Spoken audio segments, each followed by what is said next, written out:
laqab Burhanuddin. Jadi kalau nama Ibrahim itu dikasih laqab Burhanuddin. Mungkin apa hubungannya Burhanuddin sama Ibrahim? Burhanuddin itu artinya dalil atau hujjah. Dalil nama Ustaz. Nah, Sahih. jadi agama, hujjah agama. Apa hubungan Ibrahim sama hujjah agama? Ternyata kalau dilihat Nabi Ibrahim itu kan dulu kan sering mendebat orang-orang yang menyembah patung atau menyembah pohon dengan apa? Dengan dalil-dalil yang kuat. Mungkin ya itu hubungannya.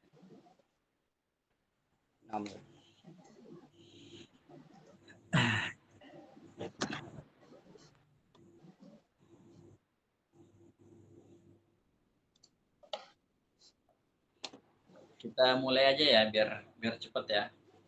Siap Ustaz. Ahlan Ustaz. Bismillahirrahmanirrahim. Alhamdulillahi rabbil alamin. Wa afdalus salati wa atammu taslimi ala sayyidina Muhammadin sayyidil awwalin wal akhirin wa habibi rabbil alamin Muhammadin wa ala alihi wa sahbihi ajma'in. اللهم علمنا ما ينفعنا وانفعنا بما علمتنا وزدنا علما وألحقنا بالصالحين.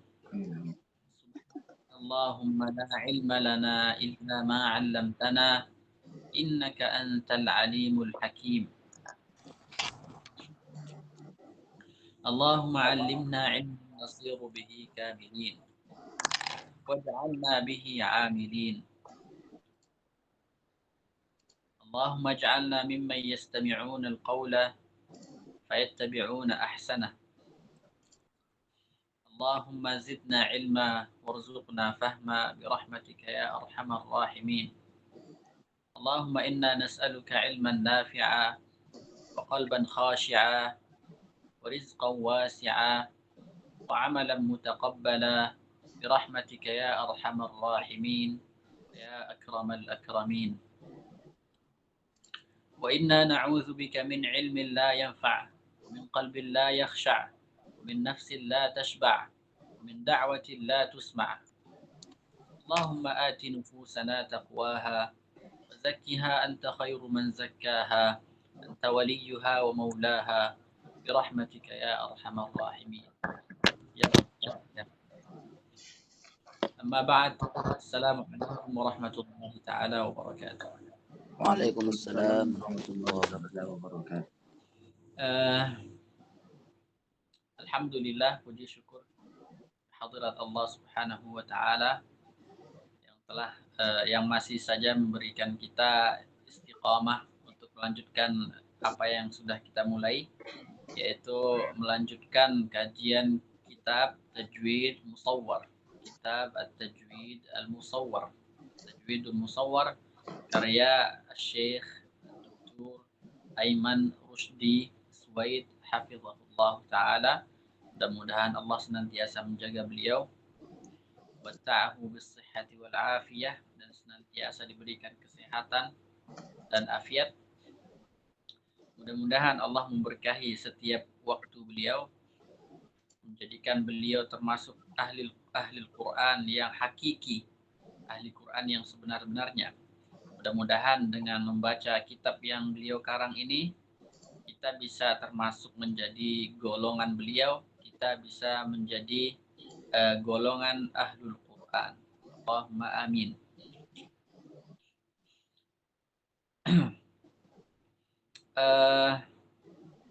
Alhamdulillah, di pertemuan yang lalu kita sudah membahas tentang tentang huruf hijaiyah. Huruf hijaiyah kita kemarin sudah bahas itu. Kemudian kita sudah membahas pembagian tenggorokan. Kemarin tenggorokan kita bagi menjadi 3. Yang paling dekat dengan mulut itu namanya adnal halq, adna al halq. Kemudian yang tengah-tengah namanya wasatul halq, wasatul halq. Kemudian yang paling bawah itu namanya aqsa al-halq. Aqsa al-halq. Aqsa itu artinya paling jauh artinya di bawah ini. Kemudian setelah itu kita kemarin juga membagi lidah. Lidah kemarin kita bagi juga. Ada jazrul lisan, akar lidah. Ada pangkal lidah. Ada tengah lidah. Ada ujung lidah. Ada paling ujung lidah. Kalau di buku itu disebutkan ra'sul lisan. Ra's artinya kepala. Kepala itu kan bagian paling ujung dari manusia. Jadi bagian ujung lidah itu namanya adalah ra'sul lisan, berbeda dengan yang ini. Kalau yang ini namanya taraful lisan. Ini namanya taraf artinya ujung. Tapi kalau ini namanya ra'sul lisan, itu dibedakan ya. Kemudian juga kemarin ada namanya hafatul lisan. Hafah itu ini, hafah, pinggir. Kemudian hafah ini juga terbagi sebagaimana lisan dibagi. Ada yang adnal hafah di sini. Adnal hafah di atas. Ada yang wasatul hafah, ada yang aqsal hafah. Jadi aqsa seperti aqsal lisan di sini, aqsal lisan, wasatul lisan juga di sini wasatul hafah. Kemudian di sini taraful lisan di sini adna al hafah. Kemudian juga gigi kemarin di sini Syekh Aiman juga menyebutkan satu persatu nama gigi. Ada namanya as-sanaya, ada namanya ar-rabaiyat, ada namanya al-anyab, ada namanya al-dawahik, ada namanya al-tawahin. Kemudian yang terakhir ada namanya an-nawajiz. As-sanaya itu apa? As-sanaya itu gigi seri 2 di atas, gigi tengah. Gigi seri tengah. Kemudian al-rabaiyat, gigi seri samping. Kemudian al-anyab, gigi taring. Kemudian al-dawahik, gigi yang kalau ketawa itu misalnya terkelihatan di samping di sini. Kemudian setelahnya itu at-tawahin. At-tawahin itu biasanya gigi untuk yang dipakai untuk mengunyah. Kemudian an-nawajiz. Nah, nawajiz itu adalah gigi yang paling terakhir tumbuh di belakang dan biasanya itu kalau tumbuh itu ada rasa sakit. Jadi Imam Imam As-Sarsari wafat tahun 666 menghimpun nama-nama gigi ini di dalam 3 bait syair. Apa kata beliau? Taniyatul fata wa raba'iyatu wa anyabul fata kullu ruba'u wa arba'un tawahiku thumma sittun fi tawahiniha intifa'u wa arba'un nawajizu ma limadin idza 'ariyal fata 'anha irtija'u. Jadi itu 3 bait beliau sebutkan semua nama-nama gigi dan jumlah masing-masing dari gigi. Untuk murajaahnya bisa dicek di Telegram. Alhamdulillah kajian yang kemarin sudah saya masukkan di Telegram. Insya Allah hari ini kita akan membahas tentang makharij al-huruf. Kita akan mulai membahas makharijul huruf. Kita akan mulai dari makhraj yang pertama, yaitu makhraj al-halq. Makhraj al-halq di sini Syekh Aiman, sebelum saya membahas tentang makhraj al-halq, saya ingin menyebutkan sedikit tentang perbedaan ulama dalam masalah jumlah makharijul huruf. Jadi makharijul huruf kemarin kan kita bagi secara umum ya. Makharijul huruf itu kita bagi secara umum ada 4. Jadi Syekh Aiman membaginya ada 4. Yang pertama, beliau itu menyebutkan ada namanya al-jawf. Kemudian yang kedua ada namanya al-halq. Yang ketiga ada namanya al-fam. Kemudian yang keempat ada namanya al-khayshu. Jadi ini secara umum ya. Kalau lebih spesifik lagi, itu para ulama itu juga berbeda cara membaginya, atau pembagian ulama itu berbeda jumlahnya. Ada yang mengatakan makharijul huruf itu 17. Makharijul huruf itu 17. Nah, itulah yang dianut oleh Imam Ibnul Jazari di dalam Manzumah Al-Jazariyah, Al-Manzumatul Muqaddimah, Manzumah Muqaddimah beliau, atau yang kita kenal dengan Matan Jazari, itu beliau menyebutkan 17. Beliau menyebutkan 17. Tapi kalau yang dianut oleh Imam Asy-Syatibi, di dalam matan beliau, matan Syatibiyah, di akhir matan itu beliau menganut mazhab yang mengatakan 16. Makhrajnya 16. Jadi Imam Syatibi, siapa yang beliau ikuti? Yang beliau ikuti adalah Al-Imam Sibawayh. Imam ulama nahwu besar. Itu yang jumlah 16. Ada juga yang berpendapat bahwa jumlahnya itu 14.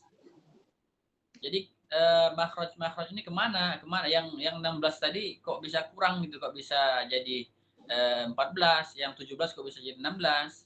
Ternyata yang 16 itu makhraj jauf, itu tidak ada namanya makhraj jauf. Makhrajul jauf itu tidak ada namanya. Kemana huruf alif kemana? Kemudian huruf ya mad kemana? Huruf waw mad kemana? Kata mereka, alif ini kita kembalikan saja makhrajnya ke hamzah. Kemudian waw ini kita kembalikan saja, waw yang mad ya, seperti watubu, itu kita kembalikan saja ke makhraj aslinya, yaitu dari dua bibir. Kemudian ya, misalnya ini, yang seperti itu, kembalikan saja ke makhraj huruf ya yang ada di tengah-tengah lidah. Jadi jumlahnya hanya, makhrajnya itu hanya 16, dibuang makhraj al-jauf. Kemudian yang menganggap makhraj itu menjadi 14, itu mereka di ujung lidah ini ada huruf ra, ada huruf nun, ada huruf lam. Lam, ra, nun, ada 3 huruf. Nah, jadi 3 huruf ini, tadi kan sudah 16 kan, 16.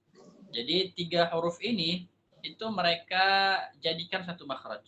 Jadi 3 dijadikan satu.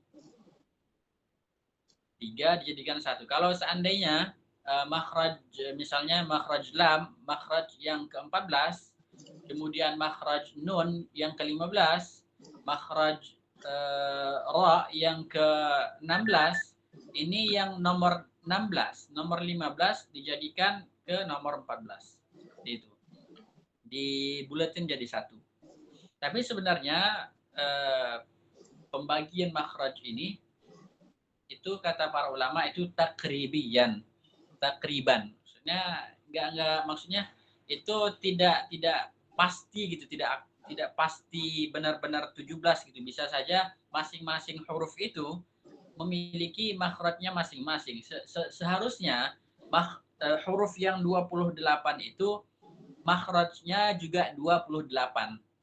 Jadi huruf hijaiyah yang 29 itu, termasuklah hamzah, hamzah dan alif, itu semuanya 29 huruf itu memiliki makhraj masing-masing. Jadi berapa jumlah makhraj itu sebenarnya? Sebenarnya jumlah makhraj itu adalah 29, karena setiap huruf itu memiliki makhrajnya masing-masing. Jadi kenapa dibagi-bagi, misalnya di tenggorokan ada 3, itu takriban, untuk supaya mendekati. Makanya kata Syekh Zakaria di dalam syarah beliau itu, syarah Jazariyah, beliau katakan wa hasruha fi ma dzukira takriban, kata beliau. Itu membuat makhraj dengan jumlah yang seperti itu, 16, 17, 14 itu takriban, untuk mendekati saja. Pertama, di sini beliau membahas tentang al-jauf. Kemarin kita sudah bahas tentang al-jauf sedikit. Kemarin kalau di kitab yang versi baru itu halaman 43 ya, versi baru. Kata beliau di sini kan harful mad wal lin itu terbagi menjadi 3. Huruful mad wal lin. Ingat ya, huruf mad dan lin sekaligus, mad dan lin. Ya, huruf mad dan lin itu dibagi menjadi 3. alif, waw, ya. Alif, waw, ya. Waw sebelumnya dhammah. Ya sebelumnya kasrah. Ingat ya, waw sebelumnya dhammah seperti u, bukan au, tapi u. Kemudian ya yang sebelumnya kasrah, i bukan ai, bukan sebelumnya fathah. Karena kalau sebelum waw dan ya, kalau sebelum dua huruf ini sebelumnya fathah itu lin doang, cuma lin, namanya lin ya. Kalau huruf ya dan waw dua-duanya sakin, sebelumnya fathah itu namanya lin to, lin doang. Kemudian kalau sebelum waw dan ya yang kedua-duanya sukun, sebelum waw dhammah, sebelum ya kasrah itu namanya huruf mad dan lin. Dinamakan mad kenapa? Karena panjang. Dinamakan lin kenapa? Karena keluarnya mudah. Karena cara pengucapannya, pelafasannya mudah. Itu harus dipahami ya, ini agak lumayan detail. Kemudian jauf itu misalnya kata beliau di sini alif itu keluarnya dari mana? Alif itu keluarnya dengan cara pita suara bergetar, kata beliau. Pita suara bergetar, kemudian mulut dalam kondisi terbuka sedang. Mulut terbuka sedang. Seperti apa? Seperti kalau kita baca misalnya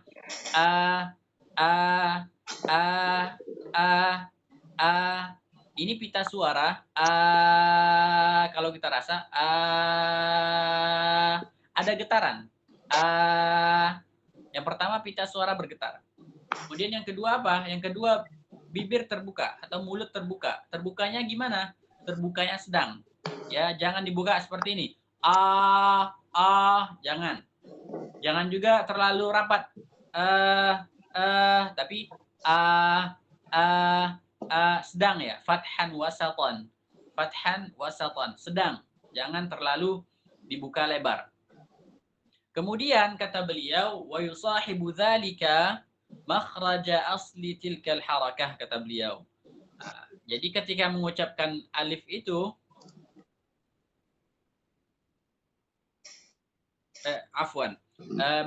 ketika mengucapkan alif itu posisi lidah itu dalam posisi santai. Jadi jangan diangkat lidahnya. Kalau diangkat misalnya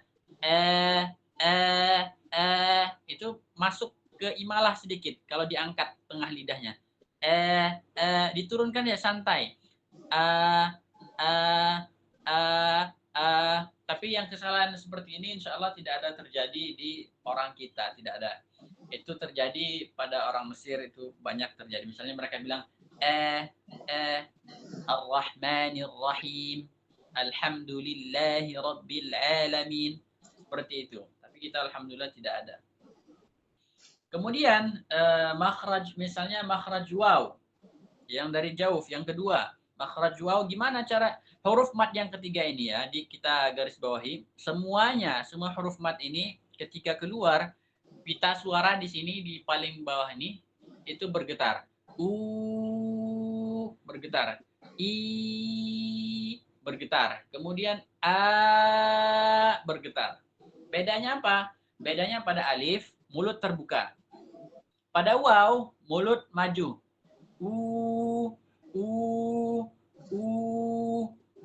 Mulut maju. Ya, rahang turun ke bawah. I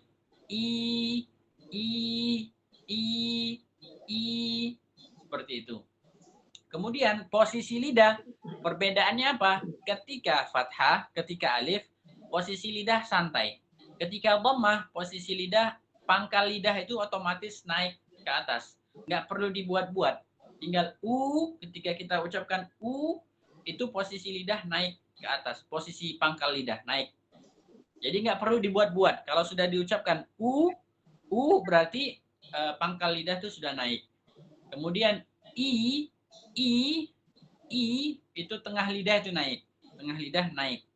Naik sedikit. Nggak banyak ya, sedikit.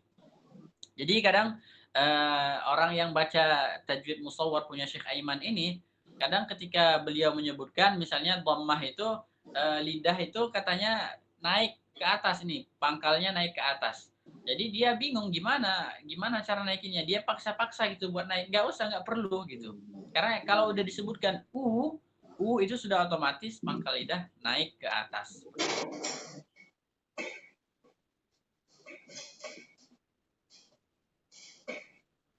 Jadi di sini Syekh Aiman melanjutkan, kata beliau, huruf mat yang 3 itu, kata beliau, makhrajnya di mana? Makhrajnya itu adalah al-jauf. Makhrajnya semua al-jauf. Dari mana al-jauf itu dihitung? Dihitung itu dari rongga tenggorokan. Dihitung dari rongga tenggorokan sampai rongga mulut sampai keluar. Kata beliau gitu, nusibat huruful maddi ilal majras sawti kullihi ay al-jauf.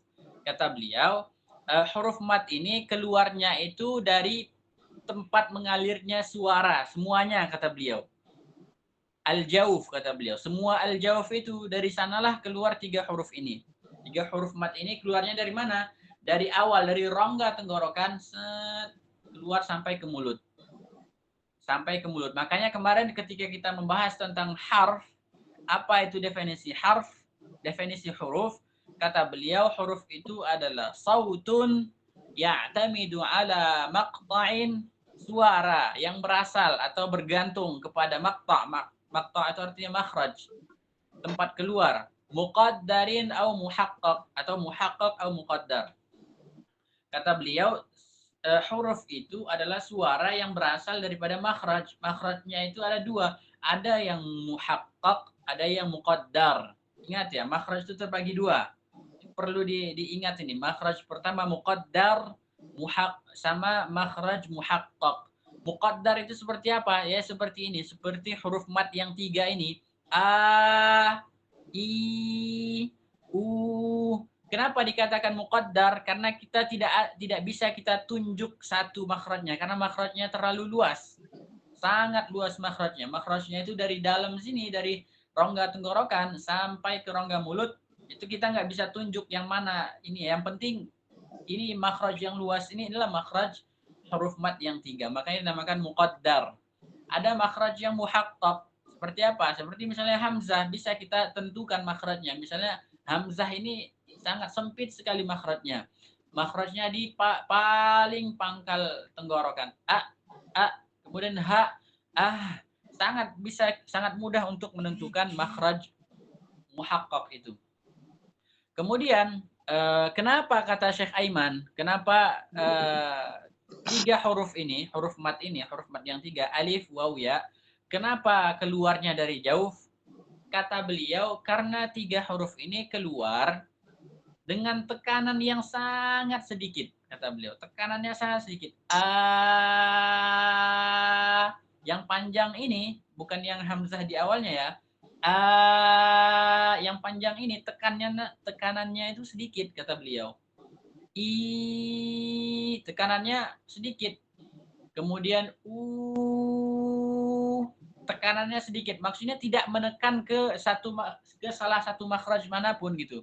Tidak menekan ke hamzah, tidak menekan ke waw kalau dia huruf mat yang waw, tidak menekan ke makhraj ya kalau huruf mat yang ya. Pokoknya tidak ada tekanan yang kuat. Makanya kata beliau keluarnya itu dari sana, dari tenggorokan sampai rongga mulut. Kemudian beliau menyebutkan sama seperti yang sudah saya jelaskan tadi, kalau ketika mengucapkan alif itu posisi lidah santai, kata beliau fayakunul lisanu fi wad'ir rahati fil alif. Nah, ketika mengucapkan alif itu santai, posisi lidah santai. Kemudian ketika mengucapkan ya, yartafi'u wasatuhu fil ya, kata beliau. Tengah-tengahnya terangkat otomatis ya. Terangkat otomatis. Kemudian yartafi'u aqsahu fil waw ma'an dhimam syafataini fiha. Terangkat tengah-tengah lidah ketika mengucapkan waw, kemudian kedua bibir itu maju. Seperti yang sudah saya jelaskan tadi. Kemudian kata beliau melanjutkan, wa nusibat al-wawu wal ya'u ghairul maddiyataini ila makhrajaihima.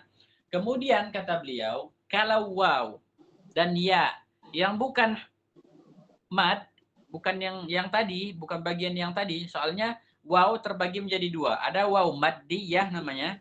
Waw maddiyah, ada waw ghairu maddiyah. Ada waw mad, ada waw yang bukan mad. Ada ya yang maddiyah, ya mad, ada yang ya ghairul maddiyah. Itu ya harus dibedakan ya. Kata beliau yang waw dan ya yang bukan mad itu makhrajnya kemana? Makhrajnya balik ke makhraj masing-masing. Kalau ya yang bukan mad itu baliknya kemana? Ke tengah-tengah lidah dan langit-langit. Ai misalnya, ai atau ya. Waw begitu juga, au, tawallau, seperti itu. Kemudian wa, wu, wi. Nah ini makhrajnya kembali ke makhraj aslinya, yaitu waw di dua bibir, kemudian ya kembali ke tengah-tengah lidah dan langit-langit. Kenapa kata beliau? Kenapa bisa kita tentukan makhraj dua huruf ini? Tidak seperti yang tadi ketika dia mad, waw mad dan ya mad. Kenapa? Kenapa bisa kita tentukan pada waw yang bukan mad? Karena kata beliau ketika waw dan ya yang bukan mad keluar, kata beliau tekanan itu lebih kuat, kata beliau. Suara itu tekanannya lebih kuat, lebih bisa terfokuskan, kata beliau. Lebih fokus di satu makhraj tertentu ketimbang dengan waw dan ya yang ketika dia mad. Ketika mad. Kalau kita ucapkan misalnya ai atau ai. Ini ketika kita mengucapkan ai lebih bisa kita rasakan makhrajnya ketimbang kita katakan i ai.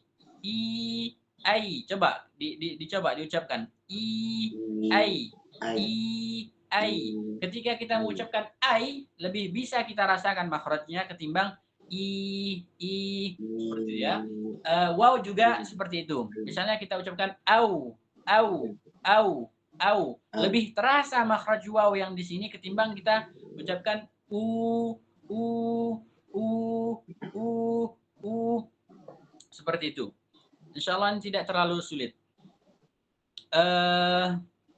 Kita sudah selesai ini membahas tentang makhraj al-jauf. Jadi makhraj al-jauf itu keluarnya dari sini, dari tenggorokan sampai rongga mulut, kemudian keluar.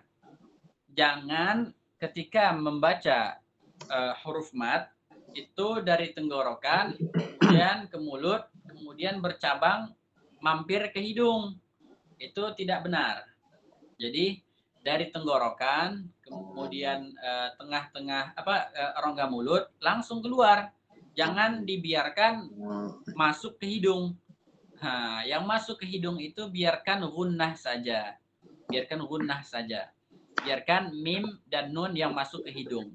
Jangan biarkan huruf-huruf yang lain masuk ke hidung, termasuk huruf-huruf al-jauf. Jadi ketika mengucapkan i harus suaranya itu murni keluar dari tenggorokan dan dari rongga mulut. Jangan kita baca ar-rahim. Jangan seperti itu. Kita baca dengan suara yang murni. Ar-rahim. Gimana cara mendeteksinya? Apakah suara itu masih keluar di hidung? Cara mendeteksinya kita tinggal tutup saja kedua hidung ini, lubang hidung ini. Berarti aman. Kalau masih ada gunnahnya, keluar, terasa. Seperti itu ya.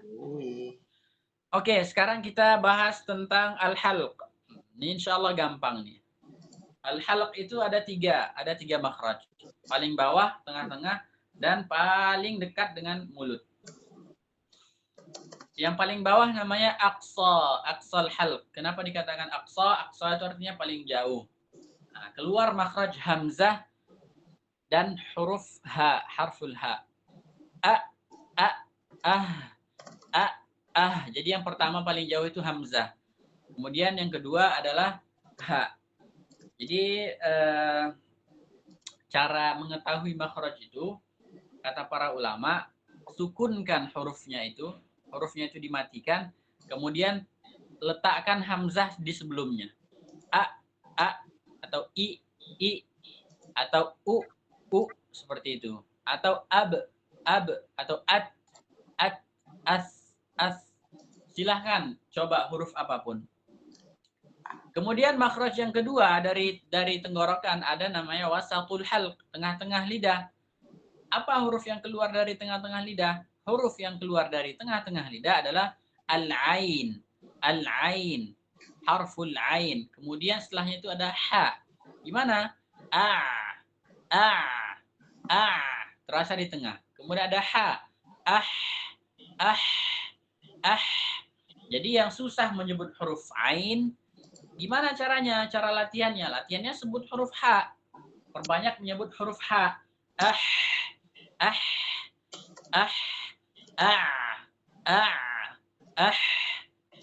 Seperti itu. Dilatih kedua huruf ini. Kalau nggak bisa nyebut yang satu, minta bantuan temannya yang satu gitu.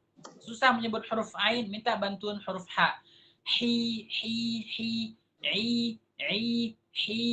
hu, ha, seperti itu. Kita minta bantuan temannya gitu, karena mereka dekat gitu. Kalau udah bisa satu, insya Allah yang satunya lagi bisa, insya Allah.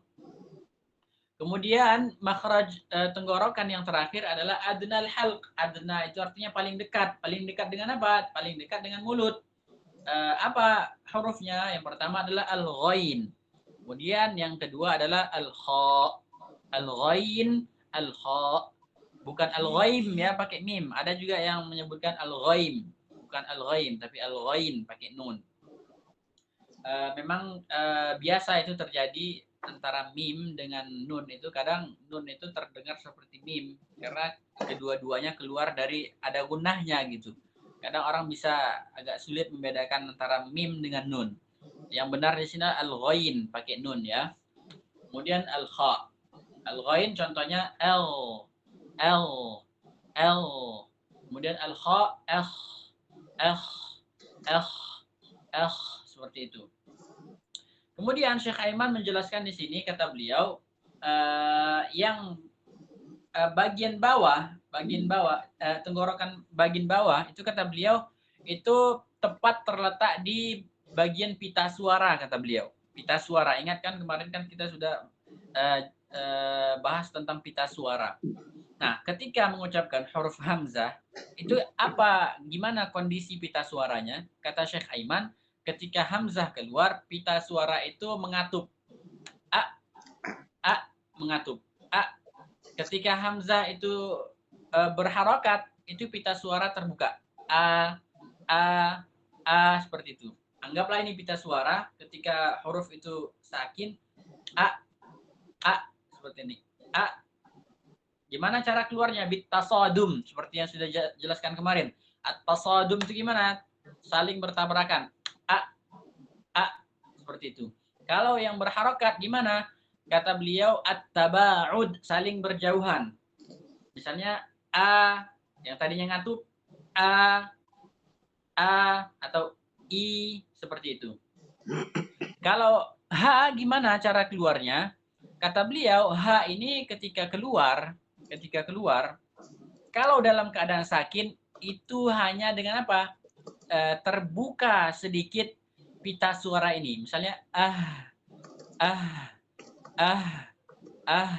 nggak terkatup seperti mana huruf hamzah.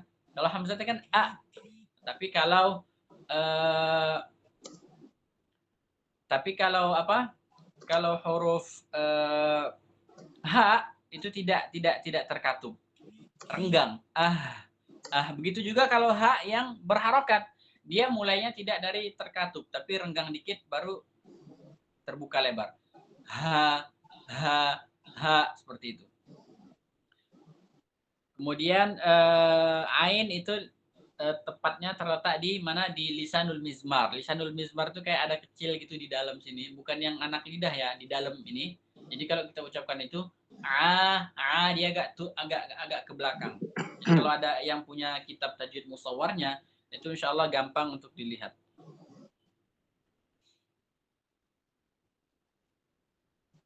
Oke, sekarang kita selesai membahas tentang 6 makhraj. Ingat ya, kita sudah dapat 6 makhraj. Sebelumnya juga makhraj jauf. Berarti kita sudah selesaikan 7 makhraj. Tinggal berapa makhraj lagi?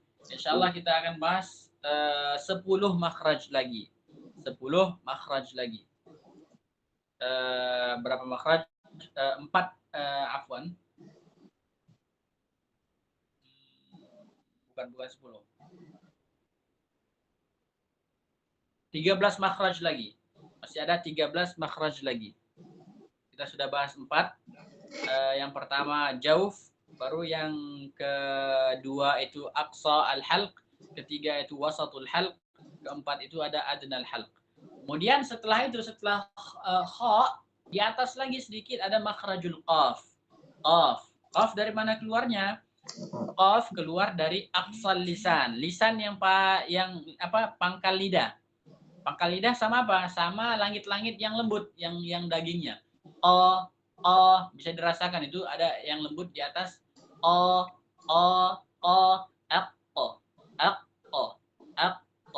Atau atau gitu. Rasakan langit-langit yang lembut di atas. Kemudian kaf. Nah, kemarin kita sudah bagi itu langit-langit itu ada bagiannya. Ada yang langit-langit bagian lembut, ada langit-langit yang maju ke depan dikit itu yang keras, yang bagian tulangnya. Ada yang bagian dekat tempat tumbuh gigi atas, itu bagian-bagian langit-langit. Itu perlu juga kita murojaah itu. Kemudian kaf gimana? Kaf dari tengah-tengah lidah dengan apa? Dengan langit-langit yang keras. Langit-langit tulang di atas. Coba coba dipraktekin. Seperti itu. Atau seperti itu. Kemudian setelah kaf ada jim. Ada makhraj al-jim. Makhraj jim gimana? Keluarnya dari tengah-tengah lidah dan langit-langit juga. Tengah-tengah langit atas. Tengah-tengah langit atas. Apa yang semakhraj dengan jim? Yang makhrajnya berdekatan dengan jim. Setelah jim ada makhraj asyin. Shin. Ada makhraj al-ya. Jadi untuk kadang ada orang susah nyebutin shin ya. Dia khususnya orang Indonesia ini kadang shin itu dibaca sin gitu. Misalnya wasyamsi wa duhaha dibaca wasyamsi wa duhaha. Banyak yang seperti itu, banyak. Tidak sedikit. Jadi untuk melatih gimana supaya bisa menyebutkan huruf shin, itu tinggal dilatih saja huruf ya, latih huruf jim. Misalnya cuma digantungkan lidah di atas. Tinggal dikeluarkan, digantungkan tempat ya, ai. Setelah digantung ai, baru dikeluarkan ai. Seperti itu. Jadi kalau untuk yang susah menyebutkan huruf shin, seperti itu cara latihannya. Karena mereka ini ya dengan shin itu sangat berdekatan. Jim, shin, dan ya sama makhrajnya. Tapi ada perbedaan di sana. Perbedaannya nanti kita bahas di mana kita bahas di sifatul huruf. Sifatul huruf. Mereka sama makhrajnya tapi beda sifatnya. Nah, kalau ya, di sini kan tadi kita sudah bahas ya yang sebelumnya.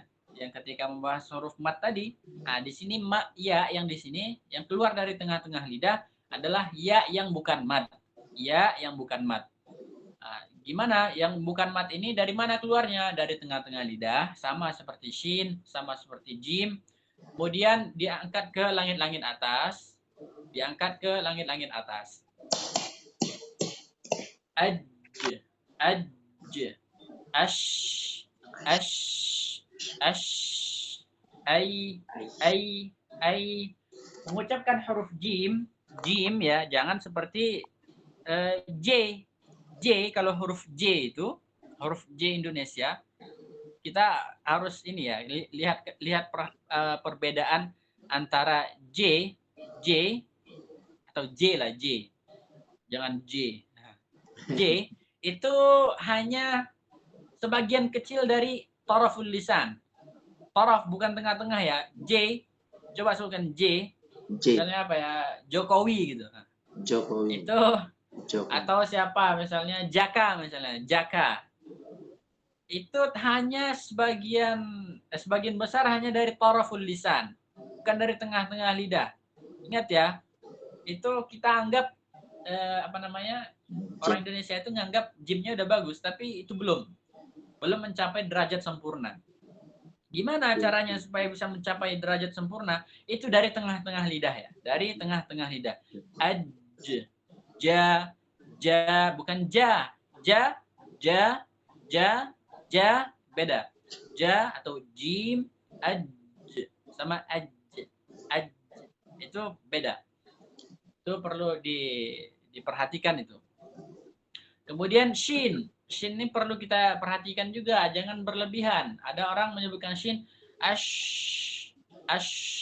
asyaitonu katanya. Santai saja, santai. Jangan terlalu kaku juga. Ada yang seperti itu. Jangan terlalu kaku, santai. Kita disuruh baca Al-Qur'an ini santai gitu. Dengan natural. Jangan ada kayak kaku, kayak dipaksa-paksa, jangan seperti itu.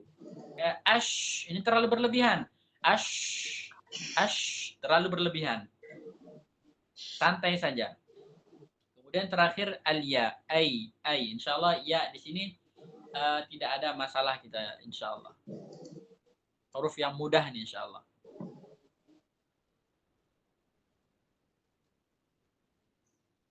Jadi kalau kita lihat perbedaan antara jim, shin, dan ya, perbedaan antara tiga huruf ini adalah kalau jim itu benar-benar nempel dia ke atas. Benar-benar nempel. Kalau shin nggak terlalu nempel. Sudah mendekati langit-langit, tapi tidak nempel. Kalau iya, ai lebih renggang. Jadi kalau dilihat dari segi kerenggangannya, jim itu paling nempel, kemudian ya paling renggang. Nah, tengah-tengah apa? Tengah-tengah ini huruf shin. Tengah-tengah huruf shin. Masuk ke makhraj ad-dad. Insyaallah makhraj ad-dad ini akan kita bahas di pertemuan selanjutnya, insyaallah. Insyaallah. Ada yang kira-kira di sini kurang paham tentang misalnya huruful mad? Atau ada yang perlu kita ulangi lagi?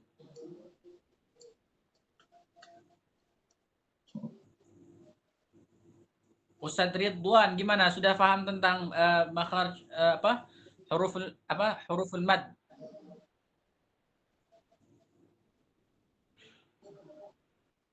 Speakernya coba Ridwan kalau mau buka.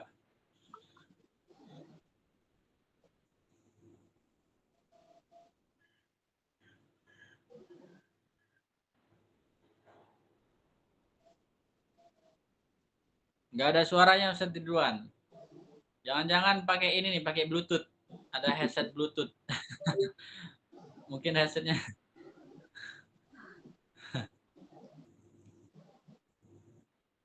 Siap-siap. Ustadz Burhan, kira-kira Ustadz Rahmat Sulaiman.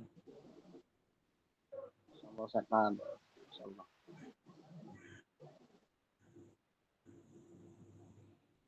Kalau saya minta sebutkan, misalnya sebutkan huruf mad dan lin. Coba Ustadz Rahmat. Huruf mad dan lin ada berapa?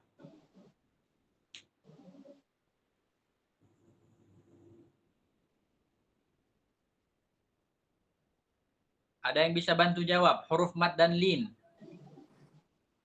Fa'aliful jawfi wa ukhtaha wahi.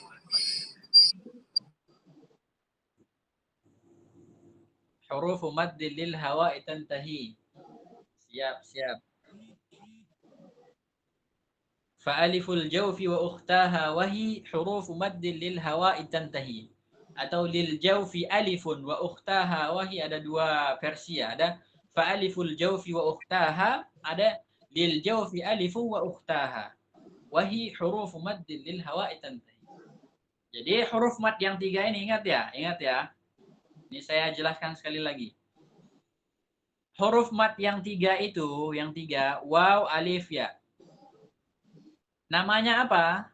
Namanya adalah huruf mad dan lin. Ya, ingat ya. Bukan huruf mad doang. Huruf mad oke lah, huruf mad oke. Tapi ada tambahannya lagi. Kita di sini sesuai manhajnya Syekh Aiman Suwaid.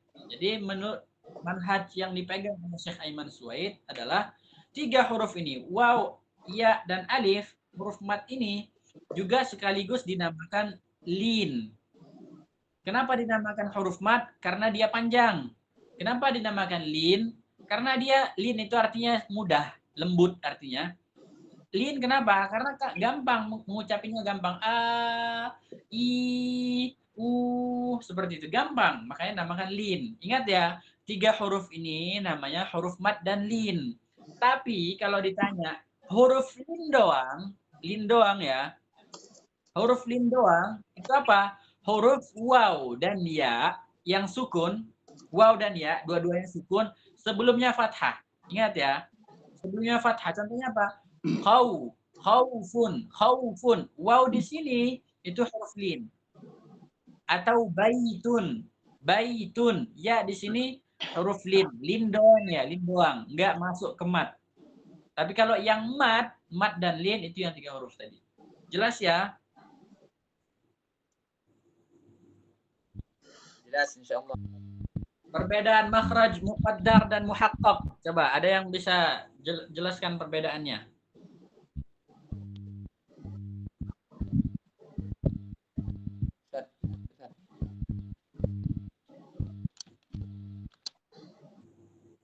Secara sederhana saja. Makhraj yang muhaqqaq, contohnya apa? Saya minta contohnya saja.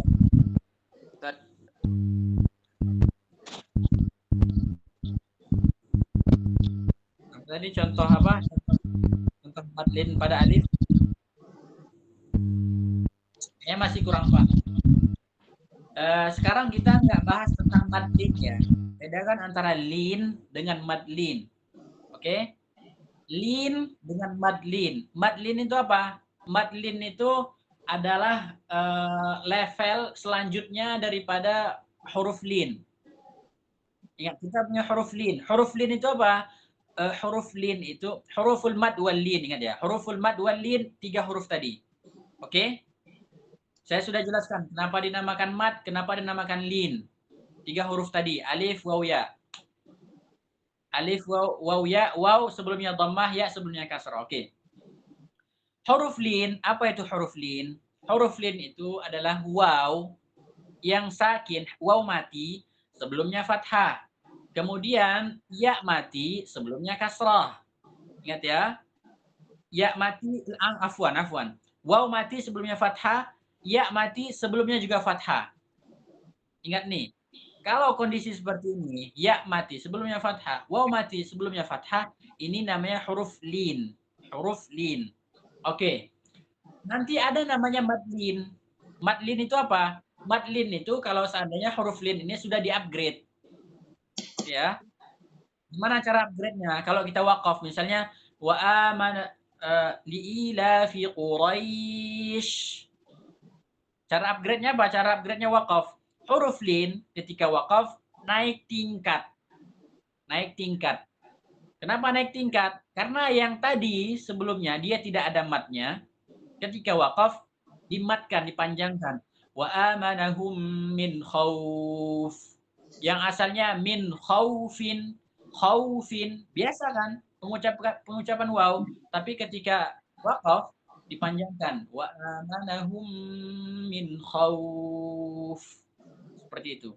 Bedakan antara huruf lin dan madlin. Oke ya? Paham ya sampai di sini ya? Jadi gimana tadi makhraj muhaqqaq? Ada yang bisa berikan contoh makhraj muhaqqaq? Ustadz Burhan gimana Ustadz Burhan? Ustadz Burhan.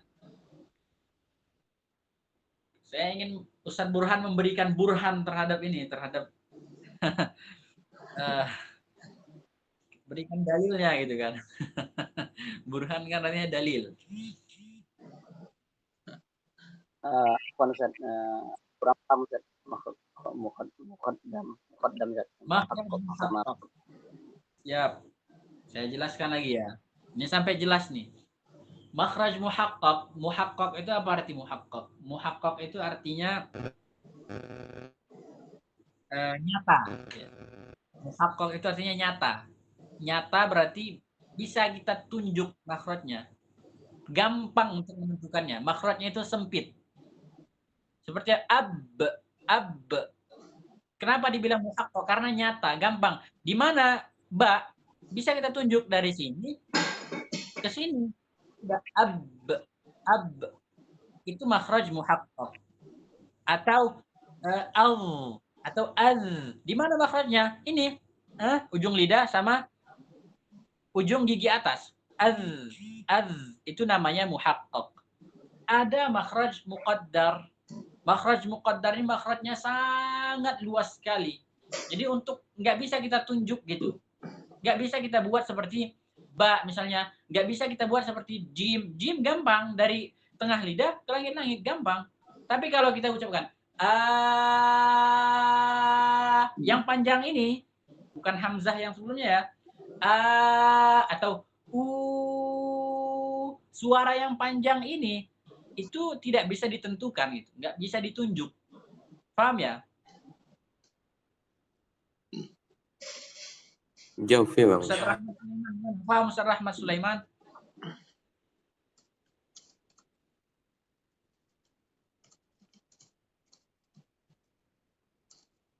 Ustaz Adhia gimana Adhia?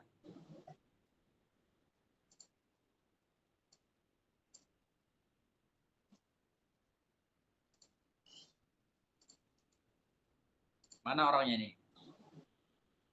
Jangan-jangan orangnya hilang.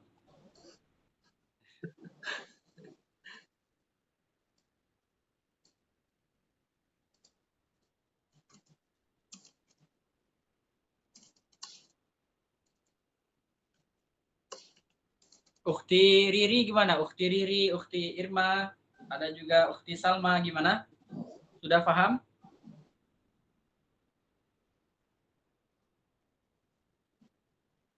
Dengan Ukhti Khairun juga.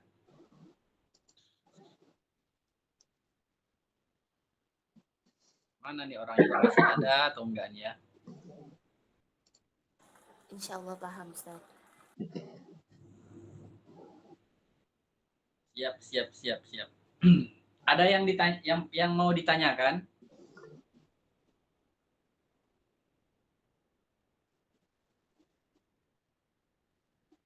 Ustaz Fakhri gimana Ustaz Fakhri? Alhamdulillah Ustaz. Saya ada beberapa pertanyaan Ustaz.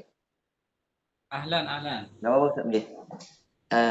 Saya coba memastikan dulu pemahaman saya tadi terkait dengan huruf-huruf lin Ustaz. Memastikan apakah pemahaman saya ini benar atau tidak Ustaz. Pertanyaan pertama itu, kalau memang jauf atau rongga mulut itu khusus untuk huruf mat, berarti huruf lin yang ya dan wawu itu berarti makhrajnya adalah dari makhraj sebelumnya, yaitu dari bibir atau dari tengah lidah. Begitu Ustaz nggih? Huruf lin Ustaz. Bukan dari jauf nggih. Huruf lin doang. Nggih, lin doang Ustaz, lin doang. Lin doang balik ke tempat makhraj aslinya. Ya, ke waw dua bibir. Nah. Syukuran Ustaz. Saya lanjutkan Ustaz nggih. Afwan. Lanjutkan. Terkait dengan penjelasan Ustaz di awal tadi, yang membuat saya tertarik adalah pendapat dari Imam Zakaria tentang jumlah huruf. Beliau mengatakan bahwa jumlah yang 14, 16, 17 dan mungkin ada sampai tadi ada 29, ada istilah takriban. Itu seperti apa Ustaz penjelasannya Ustaz? Takriban. Siap. Takriban aja, oke.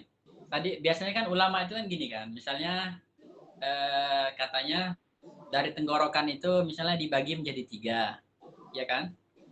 Dibagi menjadi 3. Ada yang paling bawah. Paling bawah ini dikelompokkan jadi paling bawah ini 2 huruf dikelompokkan jadi 1 makhraj gitu kan, paling bawah. Ini pengelompokan ini atau pengelompokan ghain dengan kha yang di bagian atas, tenggorokan atas, pengelompokan ini hanya takriban. Untuk kira-kira gitulah gitu. Perkiraan. Kira-kira. Nah, perkiraannya kira-kira dua makhraj ini kita anggaplah satu makhraj gitu. Oh. Seperti itu. Bukan maksudnya hakikatnya dua huruf ini bukan berada di satu makhraj, benar-benar satu makhraj gitu, nggak ada bedanya. Bukan seperti itu.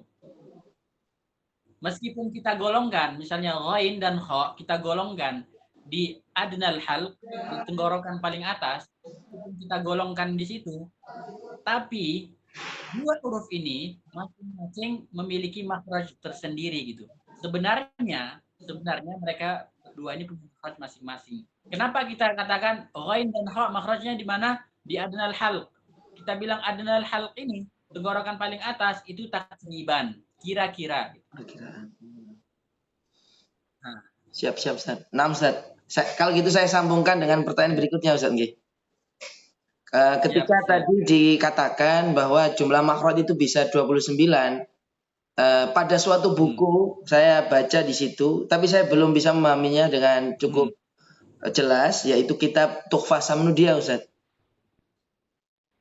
Tuhfah Samnudia, di buku itu dijelaskan bahwa ada huruf-huruf far'iyah, huruf-huruf cabang. Salah satunya yang masih saya ingat itu adalah alif imalah begitu Ustaz. Nah, kaifa makhraj untuk huruf-huruf yang berikut demikian, karena gini Ustaz, ada yang sempat mengatakan ke saya bahwa jumlah huruf itu sampai di atas 30. Saya sempat dulu memberanikan diri, huruf itu kalau ditotal ada 36 begitu Ustaz. Cuman ketika saya minta kepada syekhnya untuk menjelaskan, Syekh bisa didetailkan Syekh, jumlah 36 itu apa saja. Kemarin waktu hampir setahun Ustaz ya, 2 tahun lah. Itu belum ada jawaban Ustaz. Kaifa ra'yukum Ustaz? Adatul huruf Ustaz. Siap. Jadi kan tadi kan ada oke lah, agak kita kasih tambahan ya. Nah, syukuran Ustaz. Sebenarnya ini agak lebih mendetail ya. Huruf itu ada memiliki makhraj, ada makhraj asli. Asli artinya asli gitu. Makhraj raisi gitu, makhraj yang utama. Ada makhraj far'i.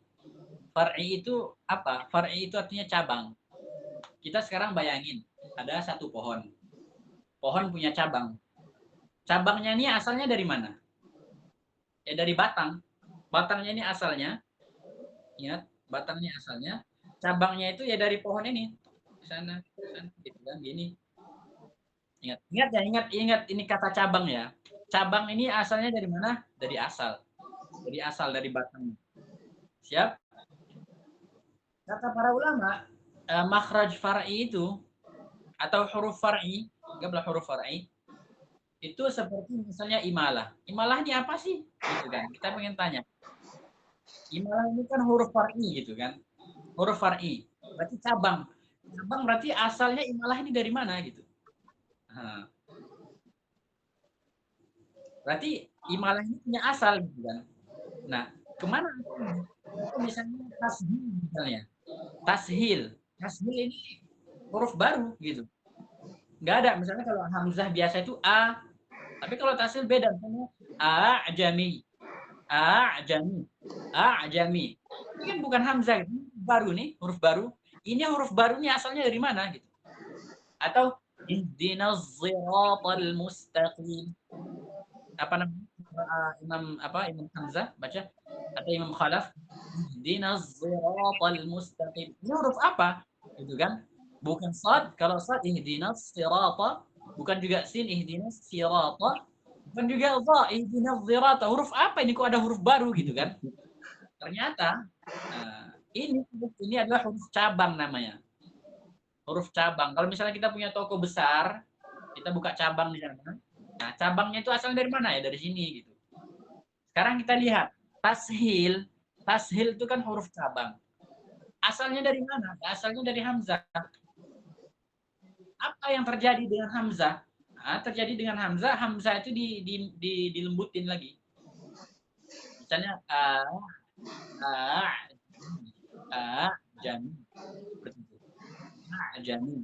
a'jami jadi a'jami. Kemudian imalah itu asalnya adalah fathah.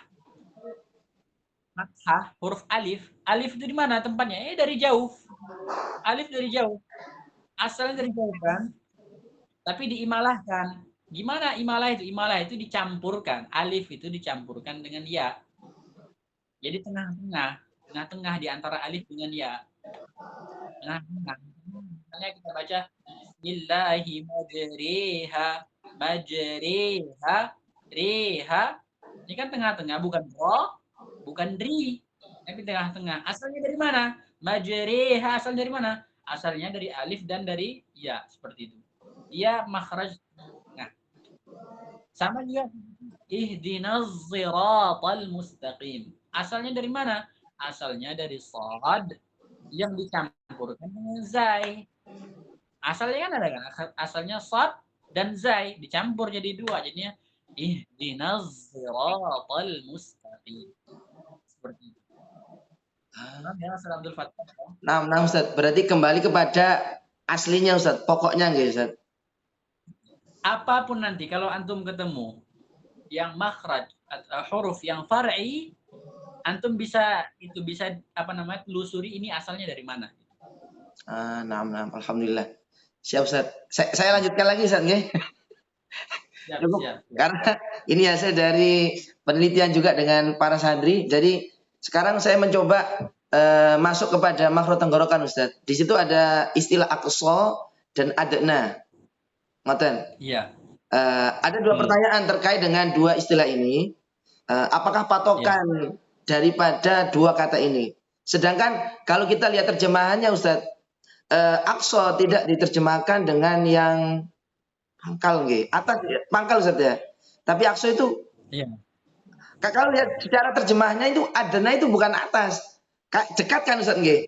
Terus andai kata dekat itu standarnya dekatnya itu dari apa, jauhnya dari apa?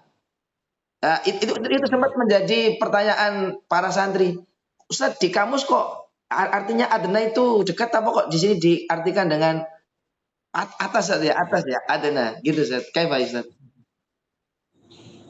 Itu di bahasa Arab itu dikatakan aqsa, dikatakan adna. Nah, itu tolak ukur itu dari bibir, dari luar. Oh. Tolak ukurnya dari luar. Kalau aqsa kan paling jauh. Berarti kalau diukur dari luar, paling jauh ya berarti ini.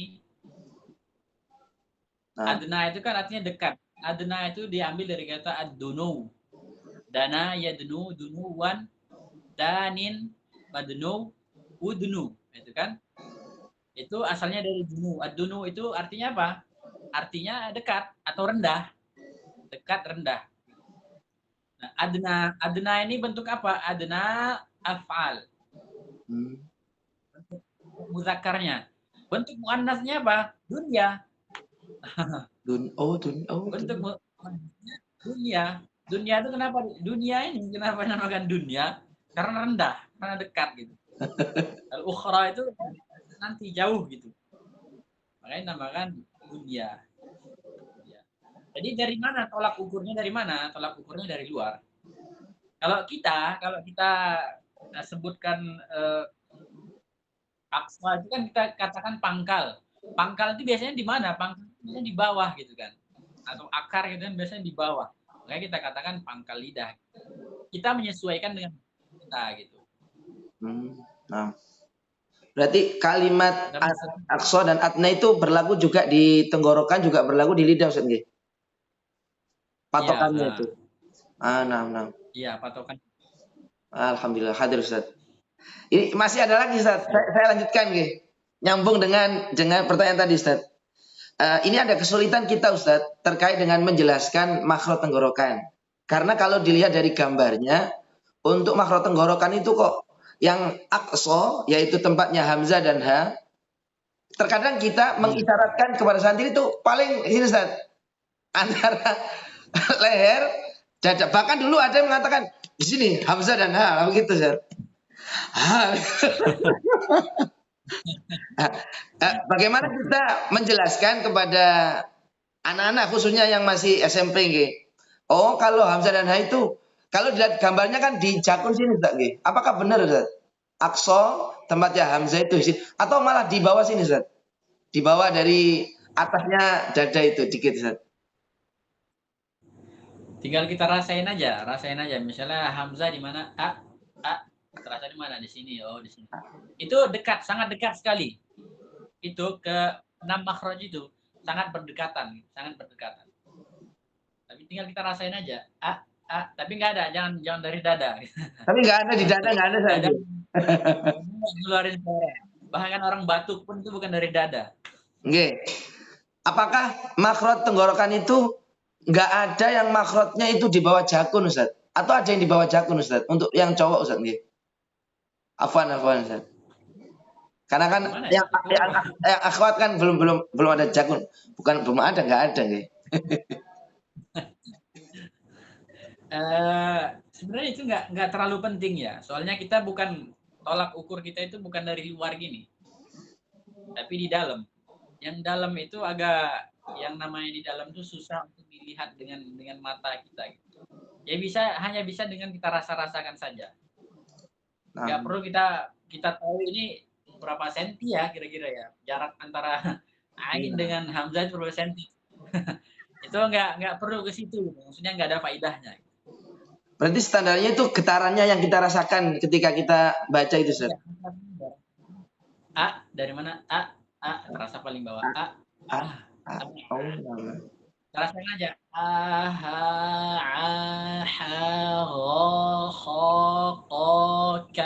Kan makin dari dalam makin keluar.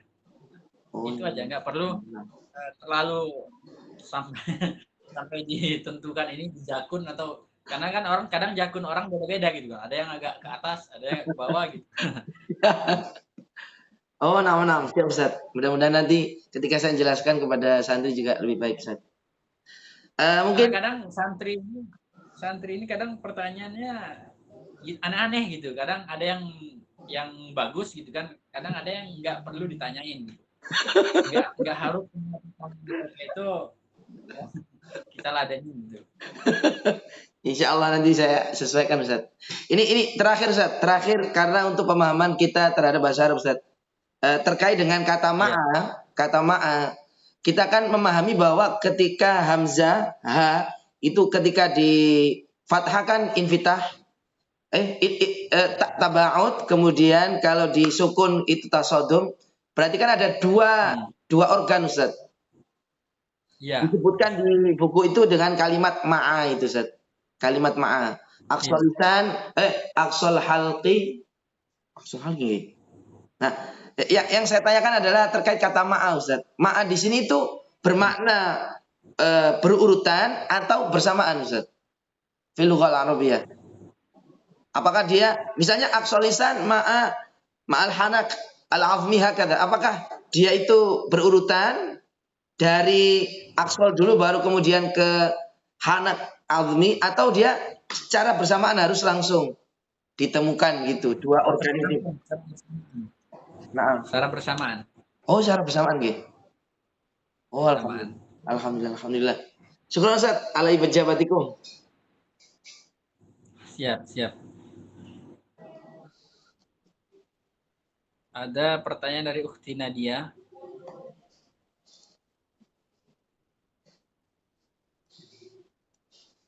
Makhraj al-halqi itu Anda pernah dapat istilah kalau aqsal halqi itu pangkal bagian atas.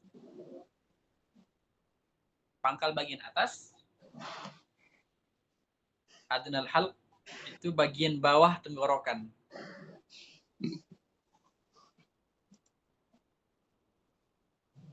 Atau ada penamaan baru gitu.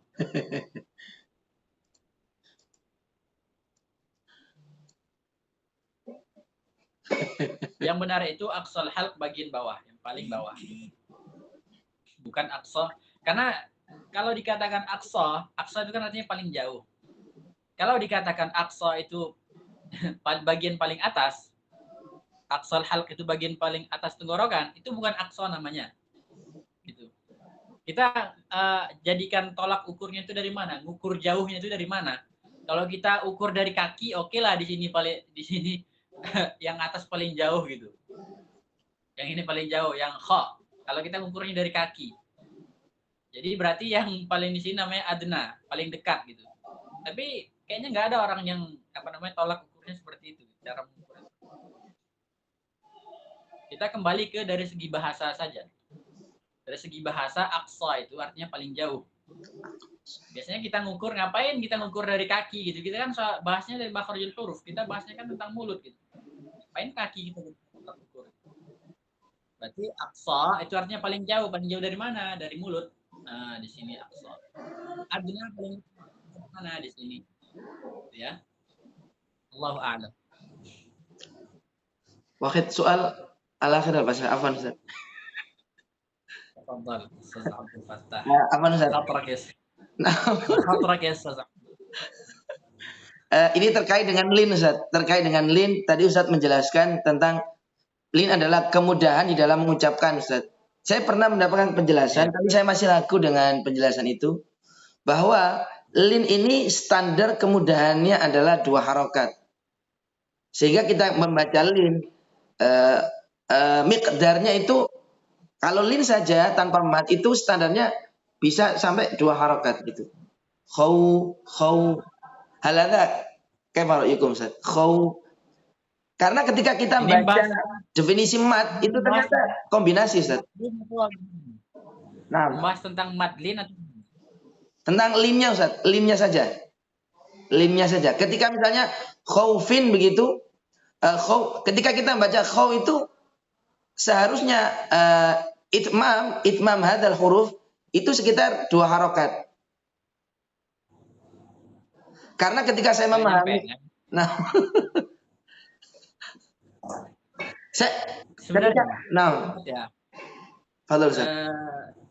huruf lin ini itu huruf apa gitu? Huruf lin ini huruf apa? Huruf waw dan ya. Oke.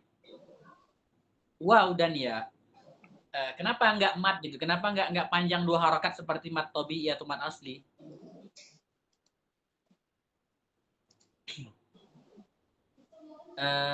Kenapa panjangnya tidak seperti mat asli? Sebab beda makhraj, keduanya beda makhraj. Oke, keduanya beda makhraj. Huruf ini makhrajnya tadi misal ya, makhrajnya dari mana? Dari lidah. Kemudian sifatnya apa? Sifat ya ini apa? Apakah dia rakhawah, apakah dia tawassut atau dia syiddah? Ya ini sifatnya adalah rakhawah. Rakhawah itu gimana? Rakhawah itu jarayanus saut. Sah? Nah. Ya kan? Jarayanus saut. Perbedaan apa namanya? Jalannya suara itu berbeda berdasarkan sifat-sifatnya. Kalau rakhawah berarti lebih jalan. Kemudian kalau tawassut berarti sedang. Dia syiddah berarti tidak jalan sama sekali. Berhenti suara mampu. Gitu. Ya ini rakhawah. Ya ini rakhawah berarti dia harus jalan. Jadi yang kita dengar yang seperti agak panjang itu misalnya wa amana misalnya liila fi quraishin yang jalan ini itu adalah rakhawahnya. Gitu. Nah. Yang jalan itu rakhawahnya. Jadi jangan sampai kita baca sampai 2 harokat. Rakhawahnya itu nggak sampai 2 harokat. Nah, Ustaz. Tamam Ustaz. Ini sebenarnya mengulang kembali penelitian saya Ustaz bahwa ketika mat itu 2 harokat itu sebenarnya misalnya ketika kita membaca qol Ustaz, qol okay? Kan harokaten Ustaz. Al-awwal hadza fil fathah wa tsani hadza fil alif. Alaysa kadzalik Ustaz? Ketika kita mengatakan bahwa mat asli itu 2 harokat seperti contohnya qol hadza 2 harokat itu misalnya kalau dibagi satunya itu fathah, satunya alif. Hakada. Saya masih muskil di sini Ustaz. Kaifa ra'yukum Ustaz? Beda. Harokatnya, harokat qaf itu dengan alifnya itu, alifnya tetap 2. Oh. Jadi misalnya tapi kalau Syekh Aiman dia sebutkan itu kalau yang 2 harokat itu sama kalau kita bilang qaqa. Okay. Berarti 2 huruf. bukan bukan. Nggih. Berarti Nah, yang dua itu beda. alifnya dibaca 2 harokat kan Ustaz nggih? Karena kan dia rokhawat juga nggih. Kalau kita lihat misalnya qaf 1 harokat. Kita tambah alif di depannya. Apakah kita hitung harokat pertama? Atau harokat pertama ini nggak kita hitung gitu. Kalau nggak kita hitung harokat pertama berarti ada tambahan 2 harokat. Berarti 1 harokat ini sama tambah Alif. 2 harokat. Berarti 3 harokat. Nggih. Berarti alifnya itu alifnya itu tambah 1 harokat lagi gitu. Seperti misalnya kita awalnya qa jadi qa. Jadi qa sama dengan qa seperti itu. Oh, Masya Allah. Naam. Syukran Ustaz. Jazakallahu khairan. Tadi ini ada ukhti siapa? Ukhti Isma. Ukhti Salma. Nadir.